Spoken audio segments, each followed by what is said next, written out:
bodom zo'rlardan bering 20 yillik qadrli mehmon bu. 20 yil? Ha, kelin 20 yil mehmonni xizmat qilib mazza qilar ekansiz endi. Ha, kuling maymun o'ynatyapsiz, ha? Ha, aytib ayting, bizni xotin odamimizni jaqmaydi.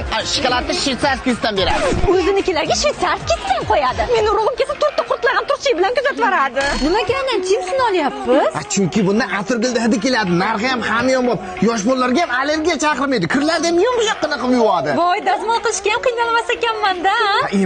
Importni. Hozir hamma ayollar shundan ishlatyapti. Kakras mehmonimizga ham timsiz rosa yoqadi. Bilaman, timsiz zo'r. Mehmon kutadigan meni peshonam sho'r. Davay endi zingillatib ochdiqi. Dadajon! Tilakizim.